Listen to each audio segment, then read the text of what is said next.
The morning Mae Hadley pressed the cold barrel of her Winchester against the chest of a stranger trespassing on her land. She was not thinking about loneliness or grief or the particular ache that comes from sleeping alone in a house built for two. She was thinking about survival and the deed folded in the breast pocket of her work coat, and the fact that this man, this broad-shouldered, trail-dusty, quietly startled man was standing 3 feet past the cedar post she had hammered into the earth with her own hands not 6 days ago. The year was 1878, and the territory of New Mexico was not a place that forgave weakness. The land itself seemed to test everything that dared to grow upon it, burning hot in summer, biting cold in winter, dry enough to crack the skin on a person's knuckles just from existing inside it. Mae Hadley knew this better than most. She had come to the Cimarron Valley as a bride of 22, had built something here with her husband Thomas over 7 years of hard labor, and had buried him in the red earth behind the cottonwood trees 14 months ago.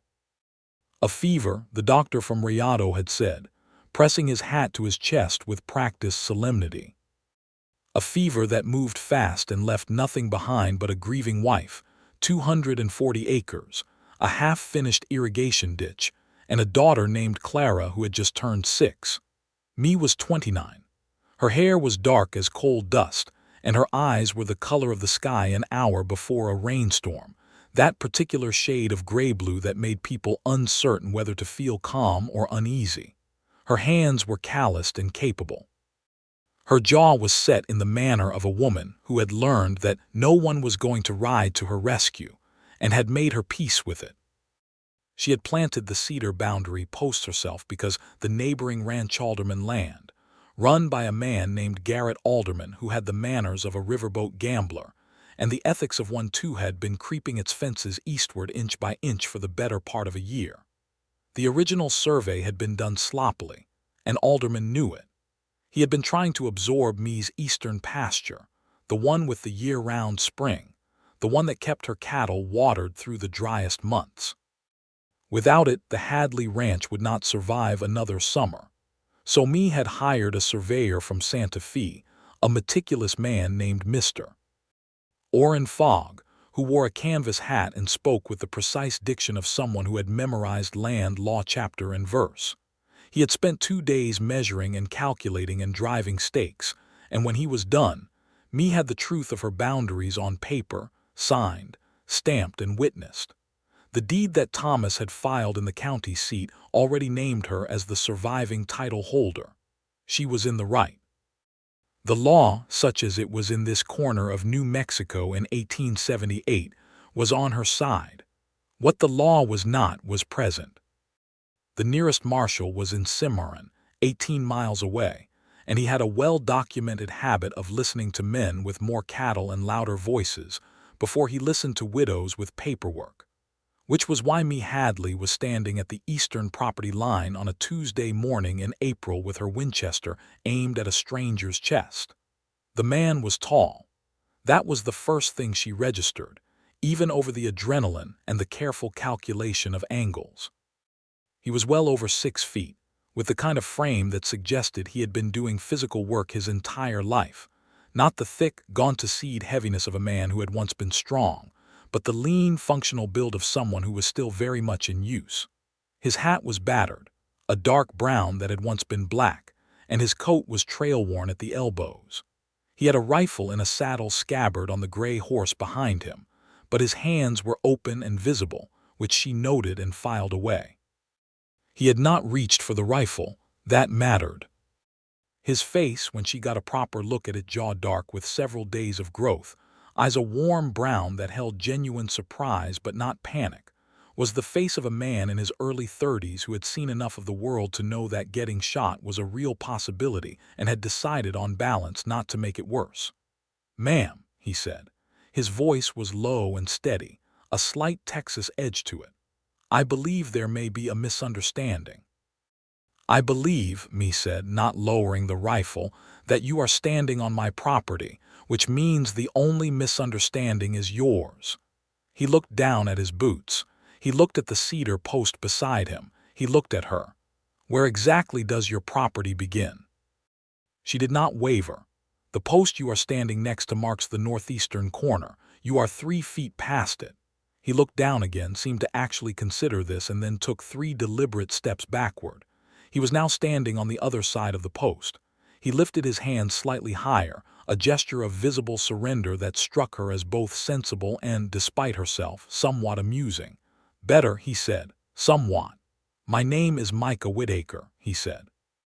"I was hired by Garrett Alderman 2 weeks ago to work his cattle operation. He told me the spring pasture on this end of his range was accessible from the north approach. He gave me directions that apparently crossed onto your land. I apologize, Mrs. Hadley," she said. "Mae Hadley.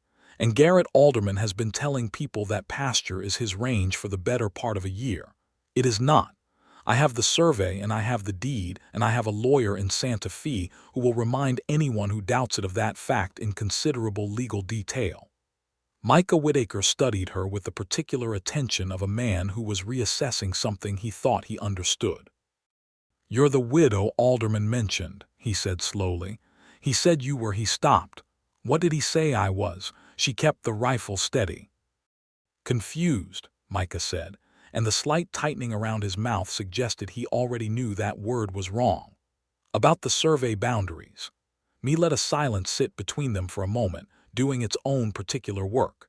Then she said, "I am the least confused person in this county about the survey boundaries. I paid $120 of my dead husband's savings for a licensed surveyor to come from Santa Fe and do the work properly. The post you were standing next to is the correct boundary. The spring on my side of it is my spring. And Garrett Alderman knows all of this, which is why he tells his hired men that I am confused rather than telling them the truth." Micah looked at the cedar post. He looked at the ground with the expression of a man doing rapid internal accounting. Then he looked at her, and she saw something shift in his face, not pity, which she had learned to despise, but something closer to honest reckoning. "May I ask," he said carefully, "if I could see the deed?" It was bold. She recognized that, but there was something about the directness of it that she respected more than she would have respected a simple, placating apology. He was not trying to smooth her over. He was trying to understand whether he had been lied to. She reached into her coat pocket with her left hand, keeping the rifle in her right, and held out the folded document. He walked to the post, stopped precisely at the boundary, and she walked 3 paces closer, close enough to extend the deed across the imaginary line between them. He took it with the careful hands of a man handling something that belonged to someone else and read it with the focus of a man who could, in fact, read, which she had not assumed, and which registered as another data point. He read it twice. He looked at the survey marks. He refolded it and handed it back. "He lied to me," Micah said. "It was not a question." "Yes," Mae said. "Gave me a map with the boundary drawn wrong." "That is consistent with what he has been doing for 11 months, Mae said. Micah took his hat off, ran a hand through his dark hair, and looked out across the spring pasture on her side of the line. The morning light was gold and slanting, and the cottonwoods along the creek were barely beginning to leaf out in the pale early green of April. It was beautiful land. Mae knew it was beautiful. That was part of why she refused to let anyone take it from her.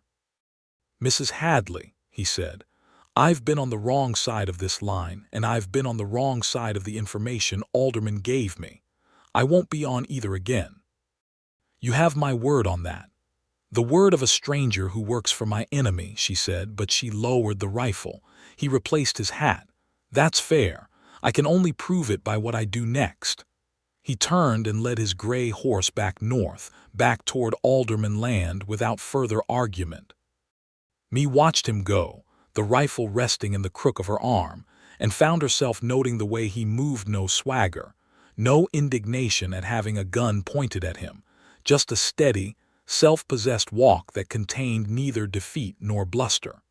She turned back toward her house and told herself she would not think about him again. She thought about him 3 more times before dinner. Garrett Alderman Spread, known locally as the Double Cross Ranch, a name Mae privately thought was more honest than its owner, realized occupied the land to the north and west of the Hadley property. Alderman himself was a wide, loud man of 52 who had come to New Mexico with money, and the certainty that money could resolve any complication that arose. He had a son, Vernon, who was 25, and had inherited his father's certainty without acquiring any of the competence that had once backed it up. Together they employed 9 men in spring and summer, fewer in the harsher months. Micah Whittaker was the newest, and, though Mee did not yet know this, the most reluctant of their employees. He had taken the work because he needed wages after a hard winter, because he had a debt to a man in Taos he intended to pay off by the end of May, and because the job had seemed straightforward when Alderman described it in the saloon in Cimarron on a wet Thursday in March. He had not known then what he knew now, standing in the Alderman barn that Tuesday evening, cleaning his horse's hooves and turning over what he had learned at the property line. He had been lied to in service of a land grab. That was the plain sum of it. The widow who had held a rifle on him had documents, and the documents said what they said, and Garrett Alderman had handed him a map with the boundaries shifted to give the appearance of rightfulness to something that was not right at all. Micah did not have a great deal. He had his horse, whose name was Solomon and who had been with him for 8 years. He had his rifle and his saddle and a reputation, developed over 12 years of ranch work across Texas and New Mexico, as a man who could be trusted with cattle and with information, and with the 1,000 small responsibilities that fell to a capable hand on a working range. He had a code, which he had assembled piece by piece from observation and experience, and one of its central pillars was that land theft was still theft, regardless of whether it was done with a weapon or a surveyor's pencil wielded dishonestly. He lay on his bunk that night and stared at the barn ceiling, and came to a decision that would change more about his life than he was remotely prepared to anticipate. Wednesday morning, Mee was at the irrigation ditch at first light, digging out the section that had partially collapsed over winter. Clara was in the house with instructions not to open the door to anyone Mee had not approved, and with a breakfast of cornmeal mush and dried apple that would hold her until Mee came back at mid-morning. The work was heavy, but Mee had developed a relationship with heavy work that was not resentment. It was more like a negotiation. The ditch would take 4 more days of this kind of effort, and then the water from the creek would flow to the lower pasture, and her cattle would have what they needed through the dry months. She heard the horse before she saw it. She straightened, shielding her eyes against the rising sun, and watched Micah Whittaker ride toward her from the east, not from Alderman land, but from the direction of the road, which meant he had gone around. He had not come through the spring pasture. He had respected the line. She did not reach for the rifle, which was leaning against the bank 10 feet away, but she watched him carefully. He stopped at the edge of the ditch. He looked at the work she was doing, then at her, and he said, "I quit working for Alderman this morning." She studied him. "Why?" "Because he asked me to move 6 more fence posts yesterday afternoon. He showed me where. Every one of them was on your side of the line."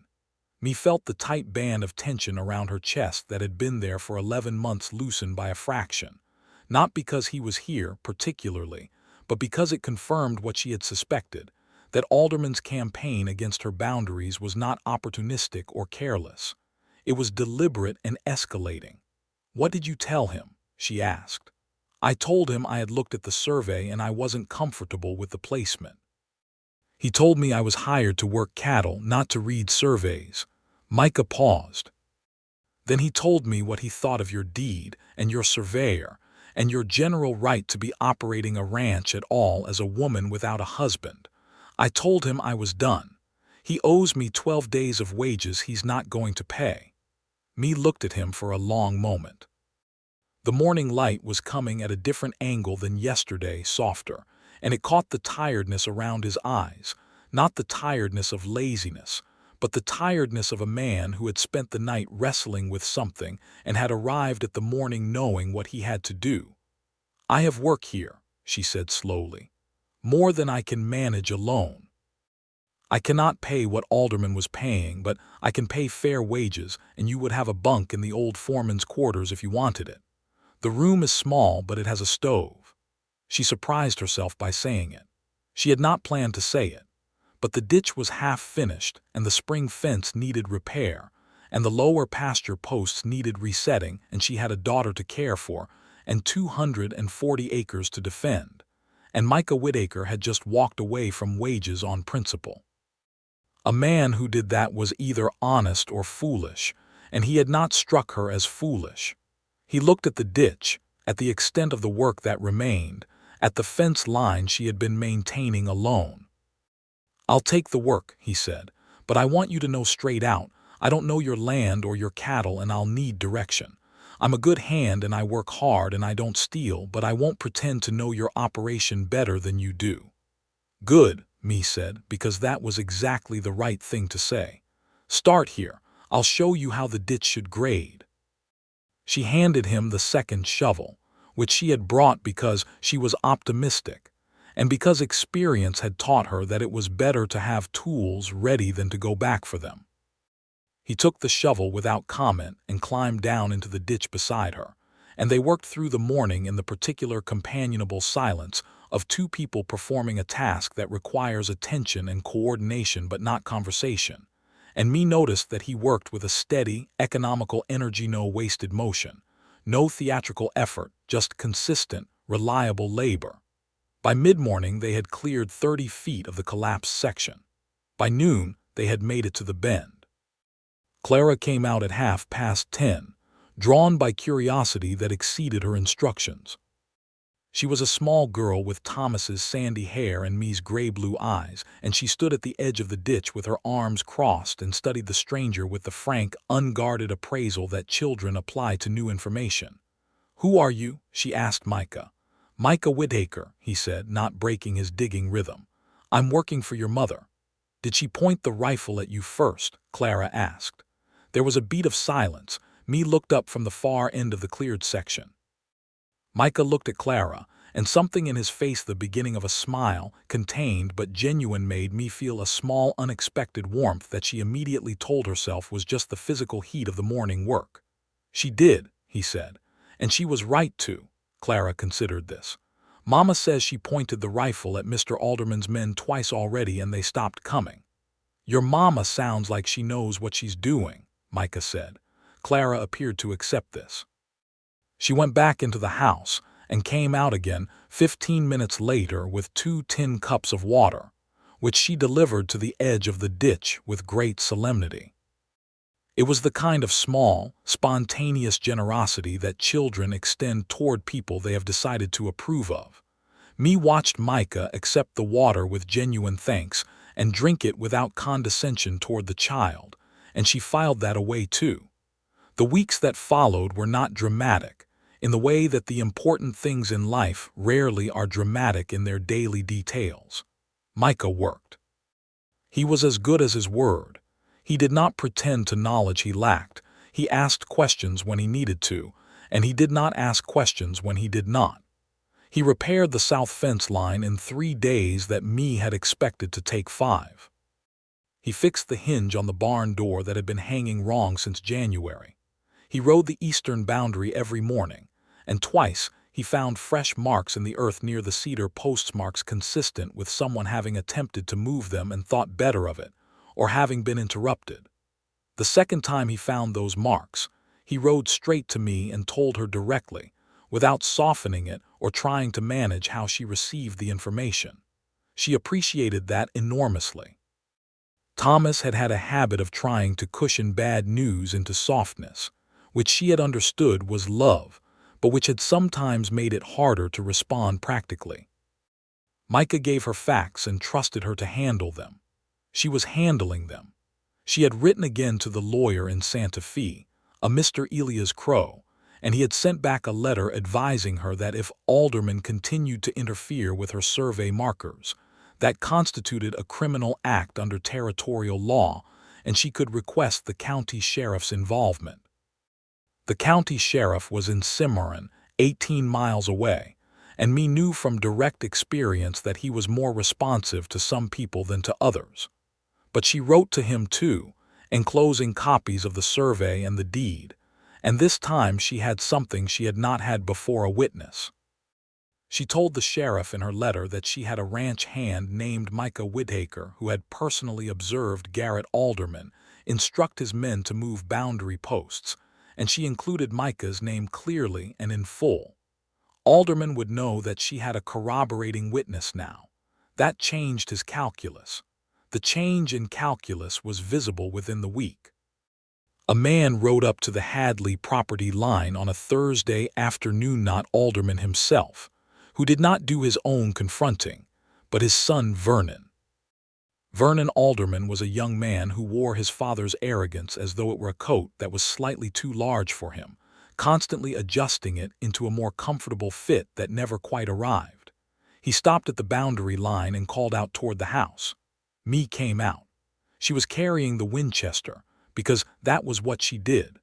Micah was at the fence 20 yards to the south and he kept working, but Mae noted that he positioned himself so that he could see Vernon's hands.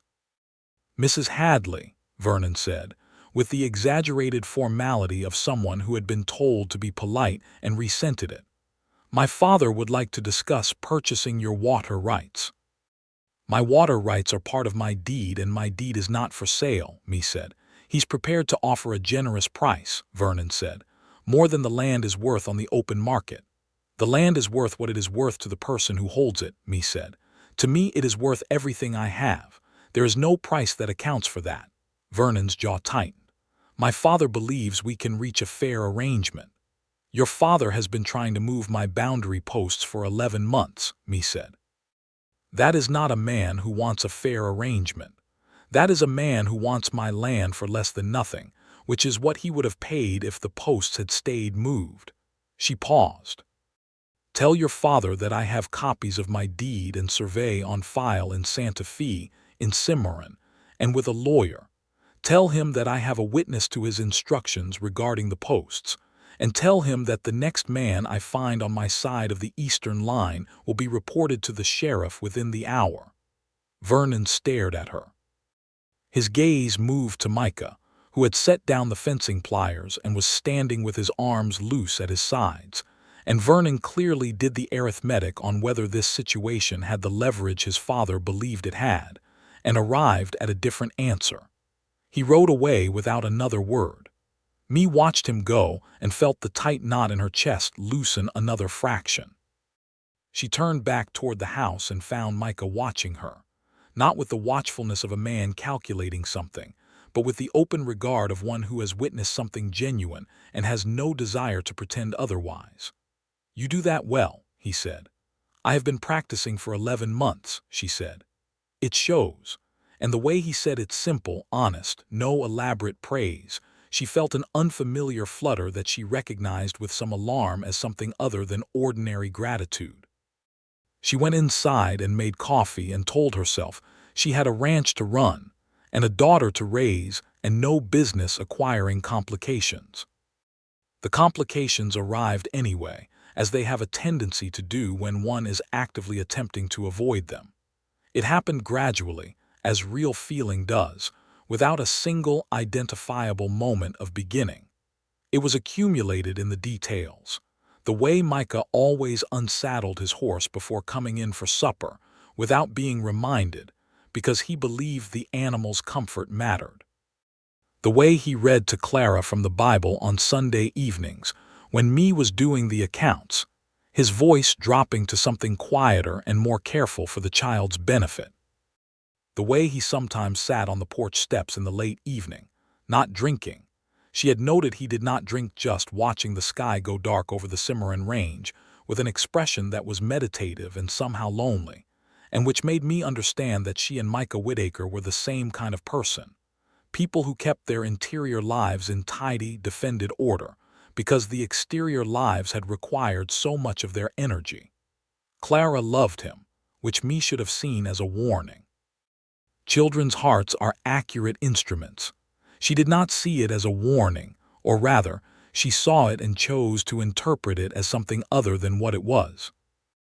In May the weather broke hot early, the way it sometimes did in the Cimarron Valley, and Mae was on the roof patching a section of loose shingles before the summer rains came. She was 20 feet up on a ladder that was steady at the base but required a particular angle and confidence to use safely, and she had been doing it alone for 5 minutes when Micah came around the corner of the house and stopped cold. "Mrs. Hadley," he said, in the careful voice of a man controlling a more alarmed reaction. "The south section is letting in water," she said, not looking down. "I can do that." "So can I believe you, but the ladder is not level." She looked down. He was right. The ground was softer on the left side where last month's rain had settled, and the ladder had sunk slightly into it, giving the whole structure a lean she had not noticed climbing up. She climbed down. She handed him the nails and the patching cedar. He reset the ladder, drove a board flat beneath its feet, and climbed up with the easy confidence of someone with no fear of heights. She stood below and held the base and handed up nails when he called for them, and they worked in this divided, coordinated way for 2 hours until the section was done. When he came down, they were standing very close. The ladder between them was no longer an issue, but the proximity was. He smelled of sawdust and the clean, particular smell of physical work, and his eyes when he looked at her were warm and close, and she felt, with a sudden, overwhelming clarity, that she had not been looked at like that, like something genuinely seen in a very long time. She stepped back and thanked him in a brisk, practical tone, and went inside to start supper, and sat for a moment with her hands pressed flat on the kitchen table, telling herself all the rational things. She was a widow with a child and a ranch in legal dispute. He was a hand she had hired 6 weeks ago. She did not know his full history. She was 29 and had loved one man and buried him, and the grief was still there, different now from what it had been in the first terrible months, but present still, like a scar that aches in certain weather. All of these things were true. None of them were working particularly well as arguments. That evening, Clara fell asleep at the table over her supper, which happened when she had been in the sun too long, and Micah lifted the child with a naturalness that required no commentary. Just picked her up carefully, the way you would pick up something fragile and beloved, and carried her to her room.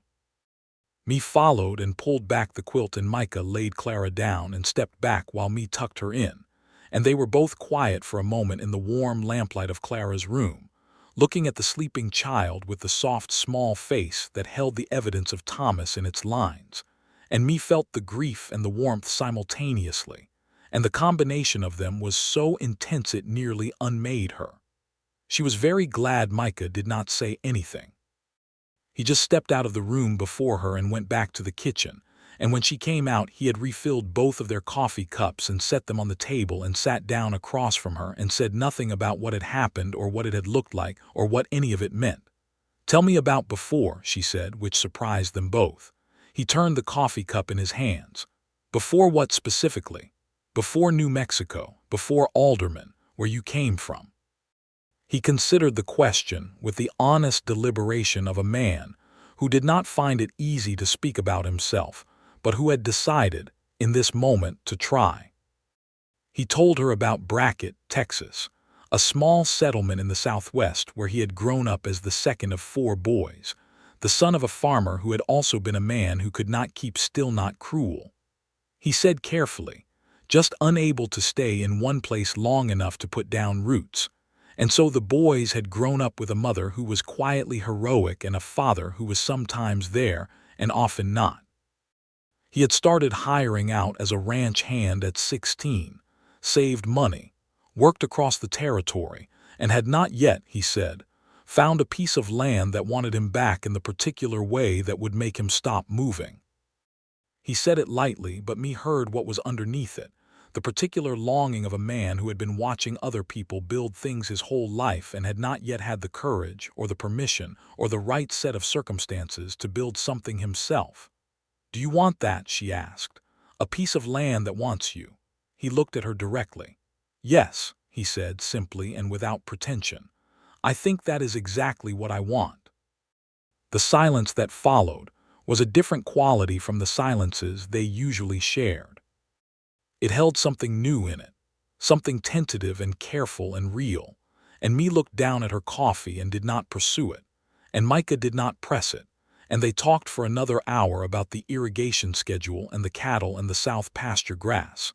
And when he went out to the foreman's quarters and she went up to bed, she lay for a long time listening to the Cimarron night and thinking about what it meant to want land that wanted you back. June arrived with its full heat, and with Garrett Alderman's next escalation. Mae had anticipated something. She had been anticipating it since Vernon's unsuccessful visit, but she had not anticipated the specific form it took, which was a letter from the county clerk in Cimarron informing her that Garrett Alderman had filed a competing claim to a portion of her eastern pasture, citing an older, pre-statehood Spanish land grant document that he claimed predated her husband's deed. Mae read the letter twice at the kitchen table. Then she set it down and sat quietly for 2 minutes, which was her method for managing the kind of anger that could lead to poor decisions. Micah came in from the morning round, and she handed him the letter without speaking.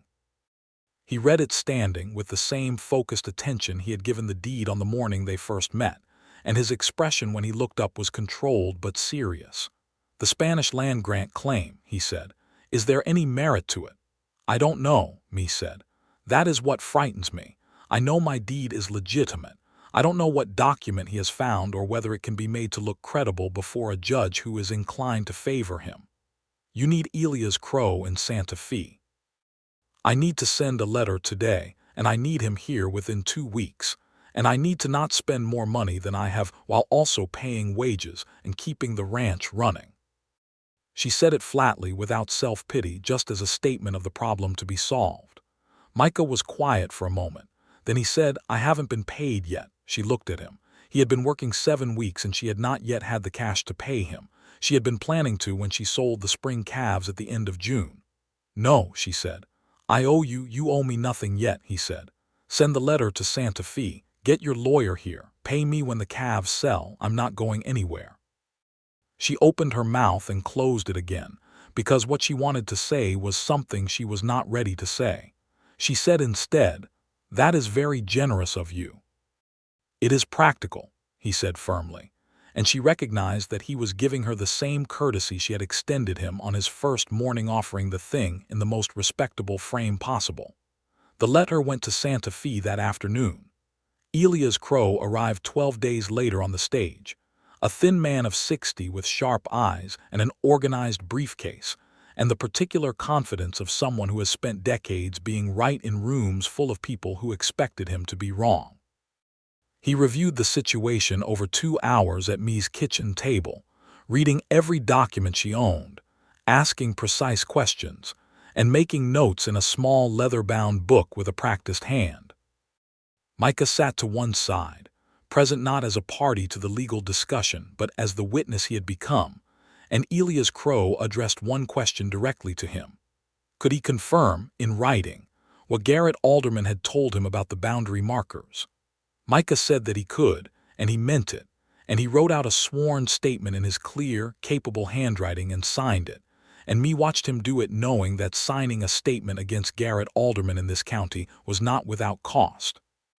Alderman had friends and influence, and the kind of low-grade animosity toward opposition that did not dissipate easily.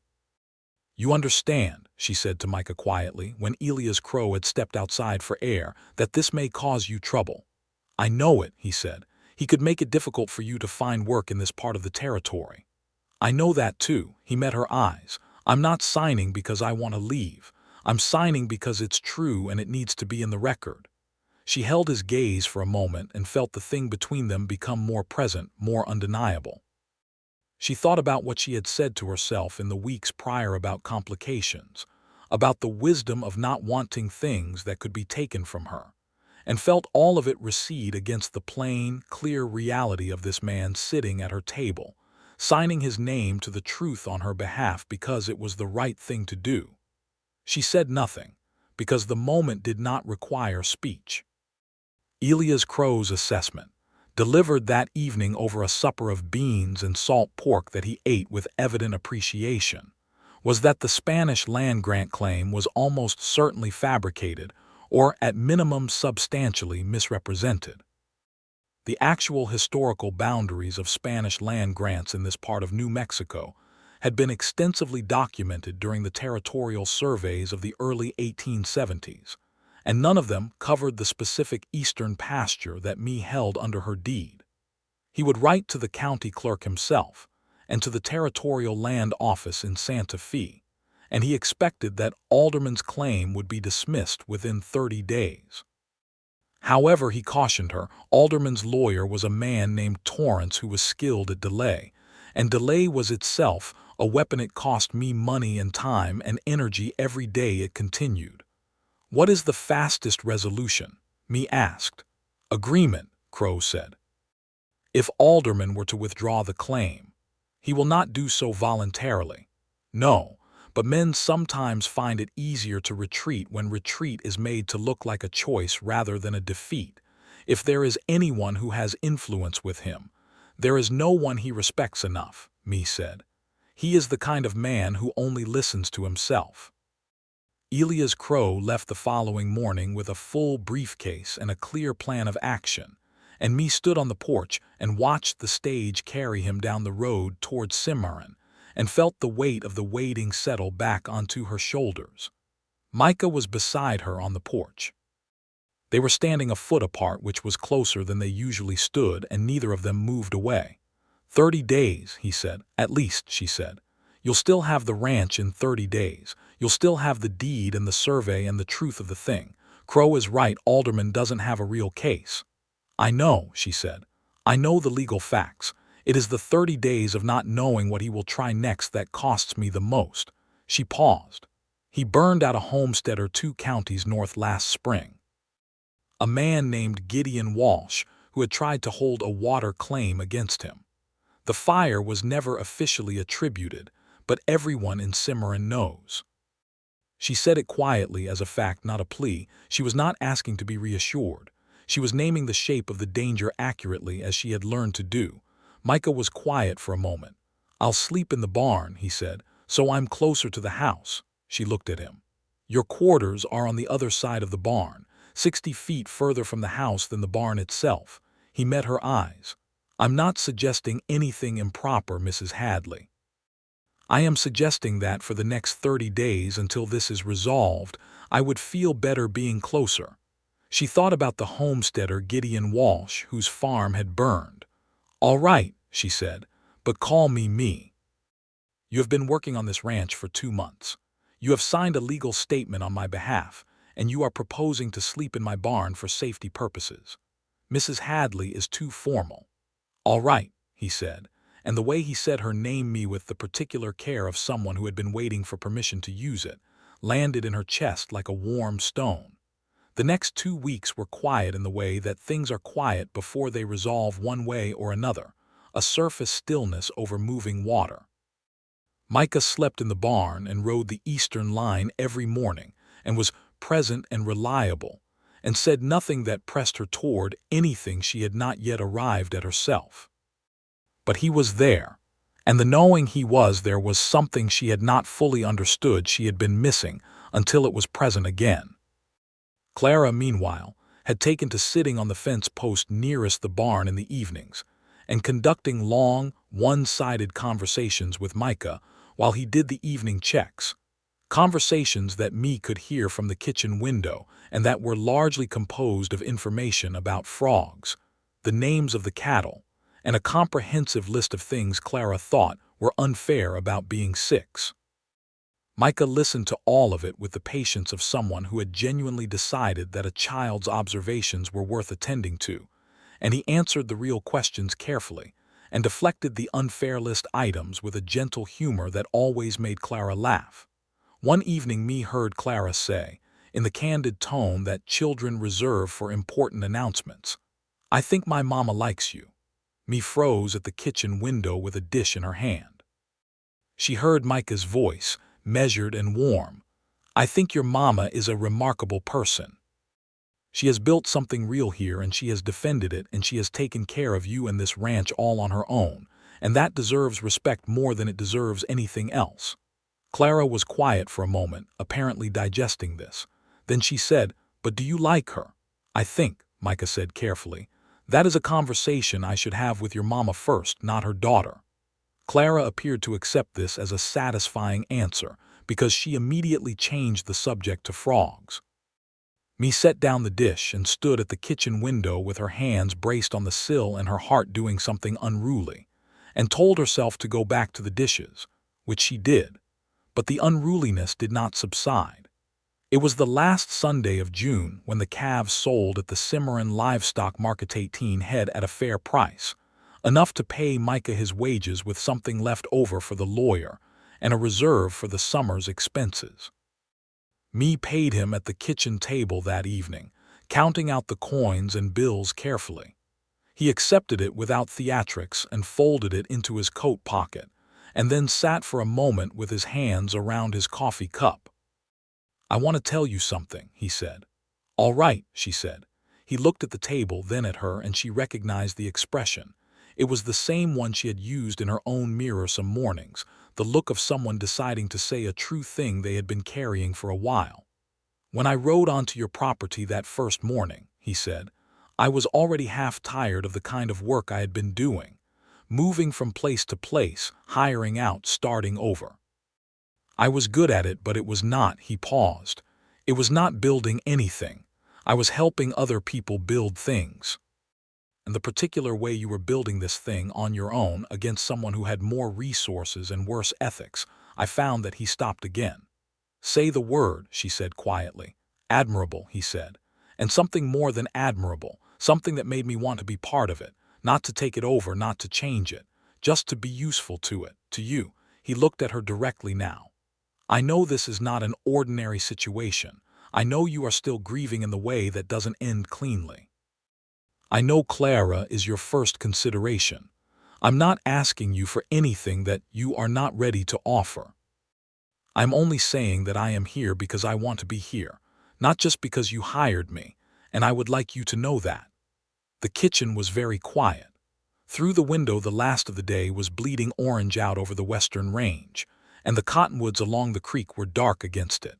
And the world looked in that moment the way it sometimes did, large and old and quietly magnificent, in a way that made a person feel the weight of their own small life and also its value. Me said, I have not known what to do with you. That's fair, he said. I have been telling myself reasons why this is not sensible, she said. Some of them probably are sensible, he agreed. I buried my husband 14 months ago, she said. And I loved him. I want you to know that. He was a good man and I loved him, and I do not want to pretend otherwise. I would not want you to pretend otherwise, Micah said. And I do not know you entirely, she said. 6 months is not a great length of time. No, he agreed. But I know what you have done, she said. I know how you have worked and how you have treated my daughter and how you have been honest with me when it would have been easier not to be. And I know, she stopped, breathed, continued. I know that when I thought, in February, about the year ahead and all the things that needed doing, it felt like a wall I was standing at the base of. And now when I think about the year ahead, it does not feel that way. And that is because of you. So I want to say that honestly and let you do with it what you will. He looked at her with the focused attention of a man who understood that he had just been given something precious and intended to treat it accordingly. Me, he said, and the way he said it was different from any of the previous times, not careful permission, but something warmer and more certain. I am not going to rush you or press you or ask for things you are not ready for. But I want you to know that what you just said is, he exhaled. It means a great deal. She reached across the table and touched his hand, not dramatically, just briefly, her fingers on his knuckles for a moment that lasted 3 seconds and then was over, but which had the weight of something permanent. Good, she said. And then, because she was Mae Hadley and she had a ranch to run, the south fence still needs work in the morning. I know it, he said and smiled, and it was the best smile she had seen in years. The Territorial Land Office's response arrived in Cimarron on the 14th of July, and the county sheriff himself rode out to the Hadley property to deliver it, which struck me as significant. Sheriff Aldous Price, was a man of 50 who had developed the professional habit of being cautious about Garrett Alderman, because Alderman was rich and influential, but who was also, at his core, a man who did not want history to record him as complicit in a clear injustice. Elias Crow's letters had apparently made the situation clear enough that ignoring them would be professionally dangerous. Sheriff Price stood on Mee's porch and delivered the land office's determination. Alderman's Spanish land grant claim had been reviewed and found to be fraudulent. The document he had submitted was a partial forgery portions of a genuine historical document, with alterations made to extend the listed boundaries into territory not covered by the original grant. The county clerk had been instructed to reject the filing. Garrett Alderman had been formally notified and advised that further interference with the Hadley property boundaries would constitute criminal trespass, and that the land office was prepared to recommend criminal proceedings. "And the boundary posts?" Mee asked. "Your eastern boundary stands as surveyed," Price said. He had the look of a man who was a little ashamed of how long this had taken. He stopped. "I should have listened more carefully last year, Mrs. Hadley. I am sorry for that." "You are listening now," she said. "That is what matters at present." After Price left, Mee stood on the porch alone for a long moment.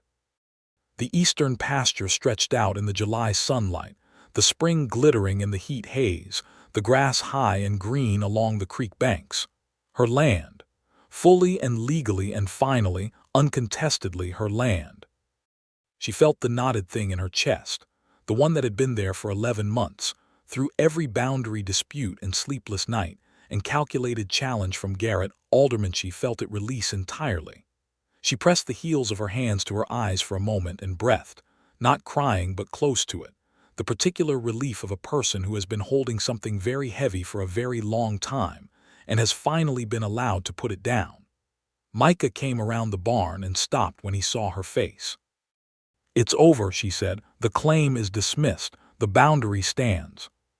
He stood looking at her across the yard in the full bright light of July, and she saw on his face the same thing she was feeling, not just relief, but something that had been building for 3 months and did not have a neat, small name. She crossed the yard to him. He was still, and she stood before him and said, "I would like to know if you would consider staying." "Staying," he said carefully. "On this ranch," she said. "Not as a hired hand. I mean," she pressed forward because there was no graceful way to retreat.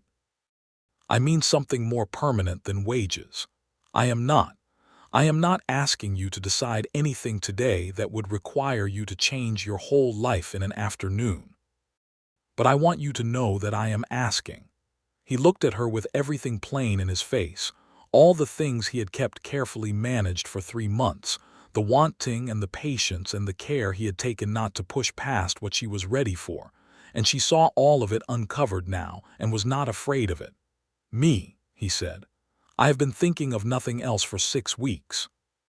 "That is a long time to think without saying anything," she said, and the smile that came onto her face felt foreign and familiar at the same time. "I was waiting for you," he said simply. She took the final step forward, and he put his hands on her shoulders gently, and she leaned her forehead briefly against his chest. Just that, just the brief contact of one person acknowledging another, and he held her without moving, his arms around her, and the July heat and the cottonwoods and the distant sound of the creek all continued to exist around them as if nothing momentous had occurred, which was how the world works and is perhaps appropriate. Clara appeared at the front door at this precise moment, because children have an unerring instinct for significant occasions. She stood in the doorway and looked at them with the expression of a small person who has been vindicated about something she has believed for some time. "I told you," she announced to no one in particular. Then she went back inside. Mee laughed, and the sound of her own laughing surprised her with how free it felt. August in the Cimarron Valley was the season of the monsoon rains, brief and violent and necessary, and the ranch felt different in August than it had in any of the months preceding it. The legal threat was gone, the boundary was secure, and the work had shifted from the exhausting defensive labor of protection into the more ordinary but deeply satisfying labor of building well, building solidly, building for seasons to come. Micah spent 3 weeks reinforcing the irrigation system to a standard that would serve the property for years rather than seasons, working with the focused energy of a man who was no longer contributing to something he might have to leave, but to something he intended to stay within. He did not talk about the future in large, declarative terms. He talked about specific plans, the north pasture fencing, the hay storage for winter, the second water trough near the south barn. These were the sentences of a man who had found his piece of land that wanted him back, and who was answering it with labor. They spent the evenings together more openly now, without the careful social geometry of the earlier months. After Clara's bedtime, they sat on the porch or at the kitchen table, sometimes talking and sometimes simply present in the same room with the particular ease of two people who had stopped performing competence at each other and had arrived at genuine comfort. He told her more about Brackett and his brothers, the two he was still in contact with, and the one he had lost track of years back somewhere in West Texas.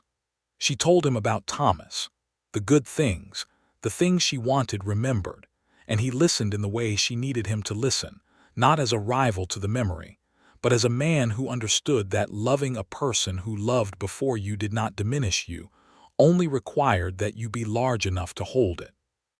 One evening in late August, with the sky doing something extraordinary in the west piled gold and rose and violet, the kind of sunset the Cimarron Valley produced a few times a year, as if reminding the people who lived there why they stayed.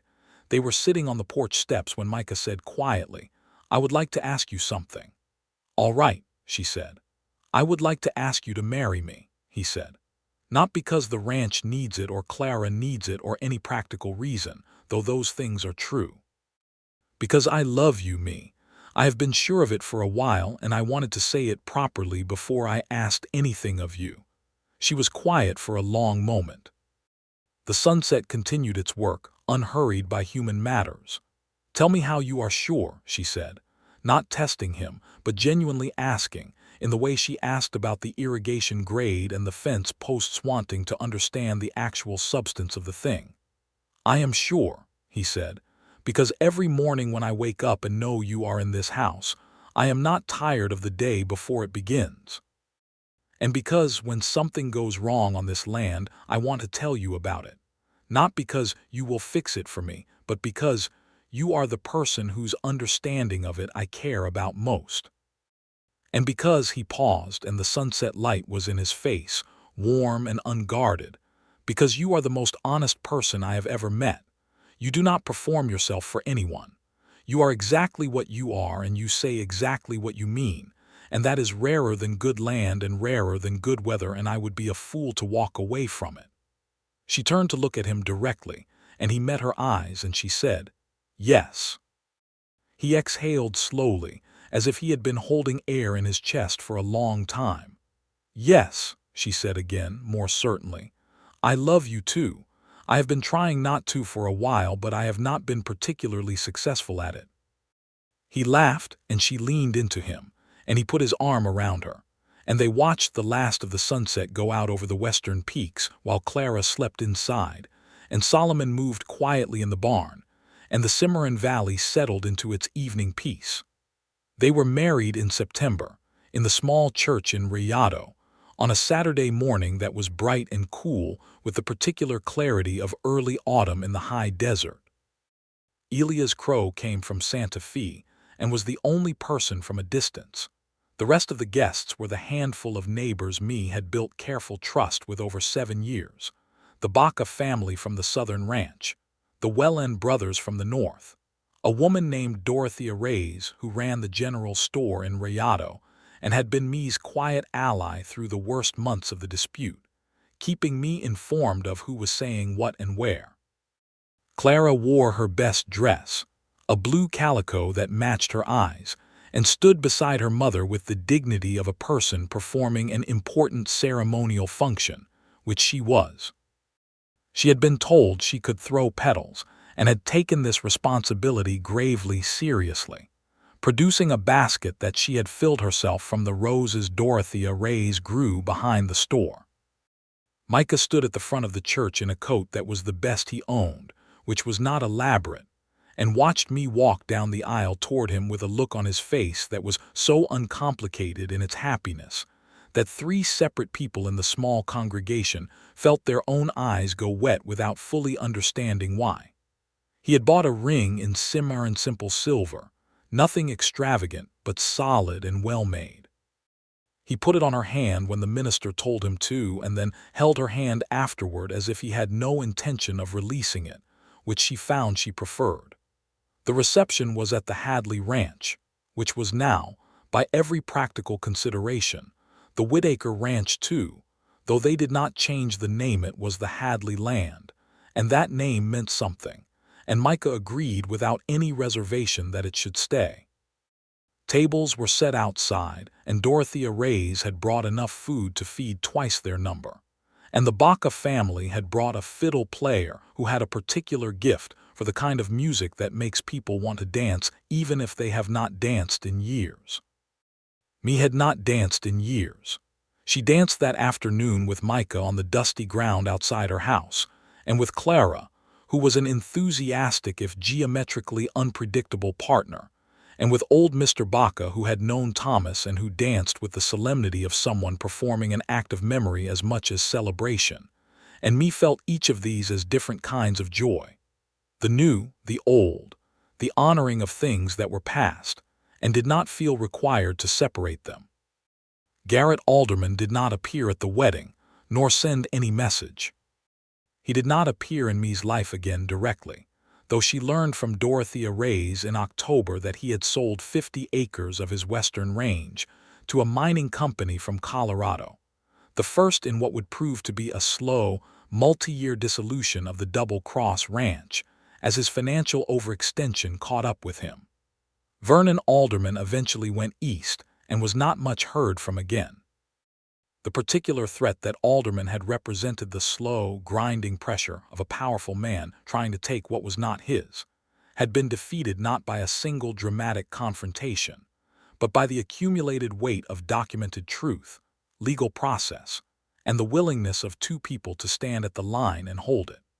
The winter of 1878 into 1879 was cold and companionable in the way that winters can be when you have someone to share the closed-in months with. Micah had a systematic quality to his approach to cold season, preparation. He spent October cutting and stacking more firewood than Mae had ever had in a winter, enough that the house was warm all 3 of the coldest months without the usual anxious rationing of the worst days. He winterized the barn and put a second layer of insulation on the water troughs and kept the cattle through a January cold snap that was the worst the valley had seen in a decade, losing none. Mae spent the winter doing the accounts with a thoroughness she had not been able to sustain alone, when survival itself had consumed so much mental energy. She discovered that the ranch, now with 2 people managing it properly and the legal threat removed, was viable in a way it had not been before. More than viable, it had potential. The spring pasture that Alderman had tried to claim could support more cattle than she had been running. With the right investment in the spring and summer, the Hadley Ranch could grow. She presented this to Micah one January evening at the kitchen table, the ledger spread between them, and he studied it with the focused interest of a man who was looking at his own future being laid out in column form. "We could run 40 head by next fall," he said. 50, she said, "if we fence the north pasture properly." "I can fence the north pasture in spring." He was already doing the mental calculation she recognized from her own mind, the practical logistics of expansion. "We would need a second hand for the summer." "The Baca youngest son," she said. "Ernesto, he is 18 and reliable and knows cattle." Micah nodded. "I'll speak to his father in March." They planned until midnight, both bent over the ledger, talking across it in the shorthand of 2 people whose minds had been working in parallel for months and had found a natural shared vocabulary. This was also love, Mae thought this particular pleasure of making plans with someone whose judgment you trusted completely. This was perhaps the part of it she had not expected, this companion quality that was different from passion and different from comfort and was something of its own, something she had heard old married people allude to and had only now arrived at herself. Clara had questions about the changes to the ranch, which she voiced with her characteristic directness at the breakfast table the following week. "Will we get more cattle?" "Yes," Mae said. "Will they have names?" "Some of them may," Micah said. "I should name them," Clara said. "Some of them," he agreed. "All of them," Clara said. "The ones that stay," he said. "The ones that go to market probably don't need names." Clara considered this with the ethical gravity she brought to most discussions. "That seems right," she finally concluded. "It would be sad to name something you were going to sell." Micah met Mae's eyes across the table with the expression they had developed a small, shared private acknowledgement of Clariness, the particular combination of delight and rueful humor that the child produced in them both regularly. Spring came with its usual violence of beauty, the cottonwoods exploding into leaf overnight, the grass going from brown to green in what seemed like a single morning, the creek running full and cold with snowmelt from the peaks, the cattle restless and fat with the improved nutrition of a well-managed winter. Ernesto Baca arrived in April, a compact young man with his father's steady eyes and his mother's quick smile, and took to the work with the energy of someone who was glad to be employed and intended to prove it. Micah managed him with the same directness and respect he extended to everyone: clear instruction, credit for good work, correction without condescension. Mae was 3 months pregnant by the time the spring calves dropped, which she had not told Micah until she was certain, and when she did tell him one morning in the kitchen, matter-of-factly, because that was her way, he went very still in the way of someone receiving information that is altering the landscape of their interior world in real time. "A baby," he said. "In October," she said. "So you will have time to finish the north pasture first." He laughed, which was the right response, and then came around the table and put his arms around her and held her very carefully, which was also the right response, and said into her hair, "Me." "Me, that is." He did not finish the sentence, but she understood the sentence was not necessary. "I know," she said. "Are you well?" "I am very well," she said. "I was not well in the mornings for several weeks, which is how I knew, but that has passed." He was solicitous in the months that followed in the way she preferred, attentive but not fussing, present and helpful without treating her as fragile. He took over the heavier lifting without announcement, simply doing it before she needed to ask, and she allowed this because it was not about distrust in her capabilities, it was about care, and she understood the difference. The summer ran well. The north pasture was fenced by July. The cattle herd reached 42 head. Ernesto proved as reliable as his parents had suggested, and Mae paid him fairly and on time, and noted with quiet satisfaction that the accounts for the Hadley ranch in the summer of 1879 showed a surplus for the first time since Thomas's illness 2 years prior. In the evenings, Micah would sometimes put his hand flat on her growing abdomen, asking first, because he had the manners to ask, and she would feel the baby move against his hand and watch his face, and the expression she saw there was one she would remember for the rest of her life. A man understanding that he had arrived, that the movement of the land under him, which had shifted and shifted his entire life, had finally, permanently, resolved into stillness.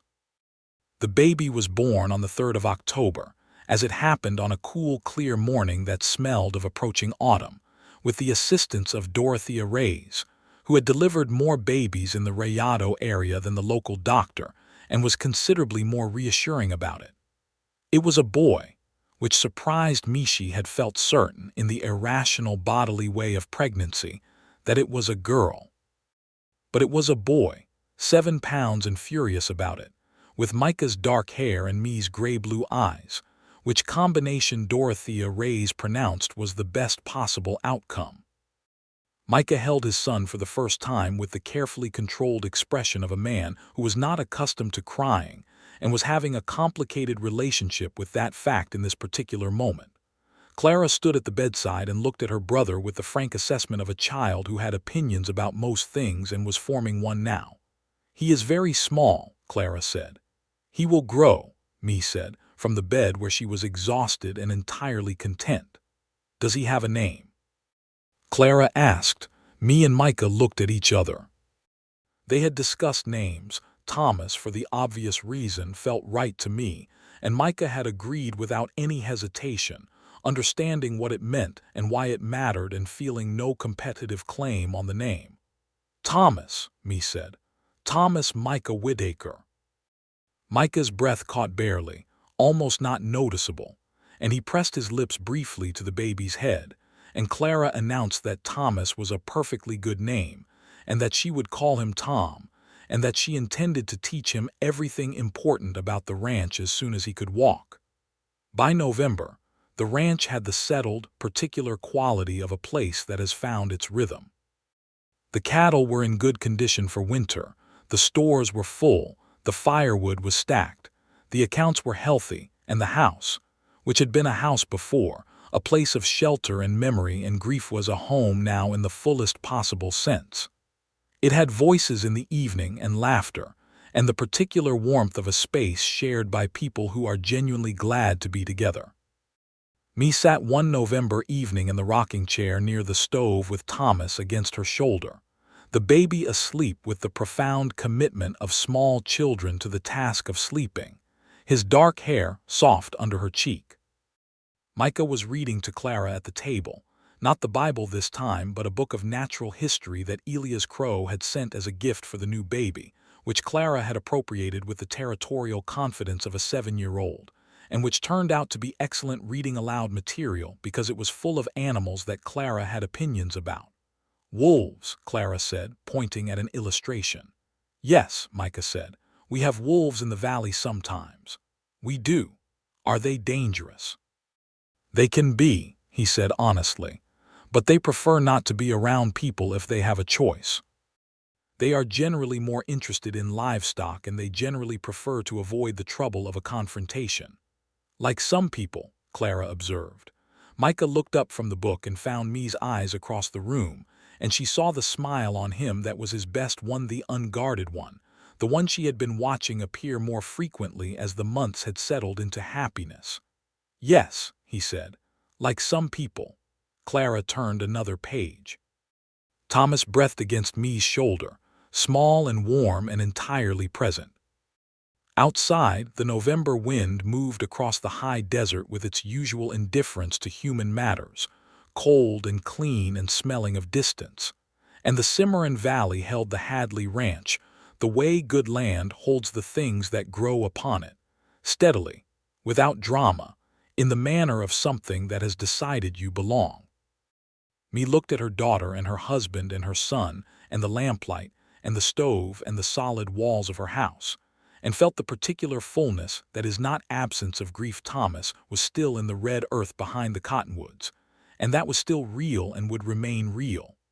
But is the coexistence of grief with something sufficient, something that answers it, not by replacing it, but by existing alongside it with enough warmth to make the whole bearable, and then more than bearable, and then, on particular evenings like this one, something that approximated abundance?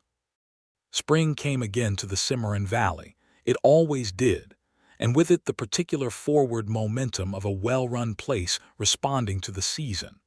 Ernesto Baca returned in March and brought his cousin Alejandro, who was 20 and had been working a ranch near Mora and was looking for something steadier. Micah spoke with him for an hour and then spoke with me for 10 minutes, and Alejandro was hired. The herd grew. The north pasture that Micah had fenced the previous spring turned out to be exceptional grazing, holding the grass longer into dry months than the lower pasture, and the springside eastern pasture, the one that Garrett Alderman had spent 11 months trying to take, continued to be the dependable heart of the ranch's water management.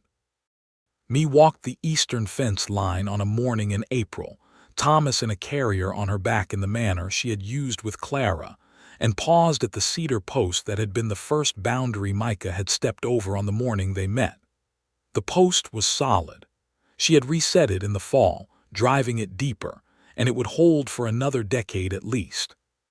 She put her hand on the cedar wood, rough and warm in the spring sun, and thought about that morning 2 years ago, the rifle in her hands, the stranger on the wrong side of the line, the particular combination of exhaustion and determination and controlled fear that she had been living inside for months by then.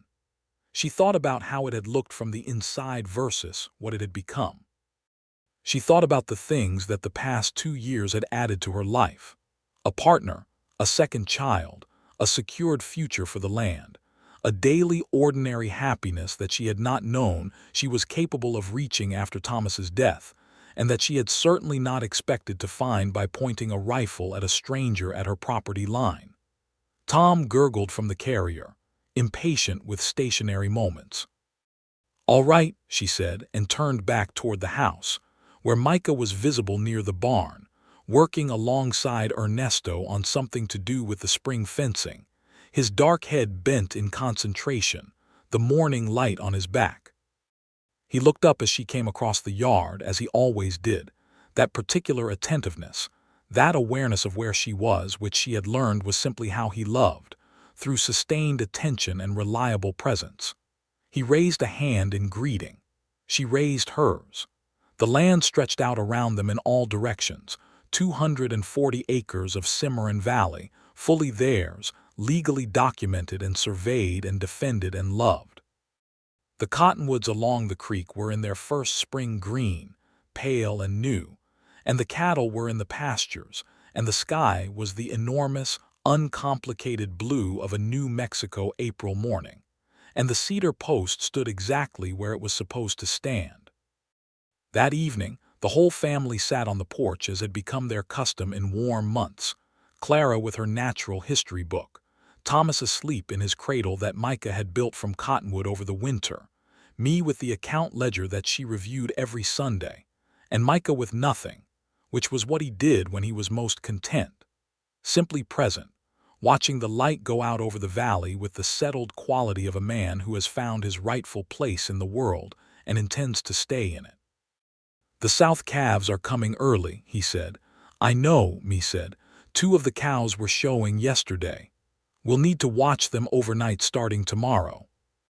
"I can do the first watch," she said. "You take the second." Fair enough. They were quiet. The last of the day made its way through gold to orange to the deep rose of the Cimarron sunset, and the first stars appeared over the eastern range, and the creek murmured its constant steady reassurance below the cottonwoods. Clara looked up from her book. "The mountains look purple tonight." "They do," Micah said. "Why do they do that?" "The light," me said. "The angle of the sun at evening makes certain colors of stone appear differently." Clara considered this. "I think purple is the best color for mountains," she said, with the finality of a person who has arrived at a satisfying conclusion and does not require it to be confirmed. Micah looked at me looked at Micah. And the thing between them, the thing that had begun at a property line with a rifle and a deed, and a man on the wrong side of both was present in that look, fully and irreducibly. Everything they had built together in the past 2 years, everything they had defended and earned and grown, and the knowledge quiet and certain and requiring no particular ceremony, that they would go on building it together for as long as the Cimarron Valley held them and the land wanted them, and the mornings kept coming, which was, to all reasonable expectation, a very long time indeed. Thomas made a small sound from his cradle, the particular sound of a baby affirming his own existence with satisfaction. "He agrees," Clara said gravely, without looking up from her book. Me laughed and reached across the porch rail, and Micah took her hand, and the cottonwoods went on doing what cottonwoods do in spring, and the mountains held their purple, and the cedar post at the eastern boundary stood exactly where me had put it, solid and necessary, and marking the line of everything she had refused to give up, and everything she had in refusing managed to gain.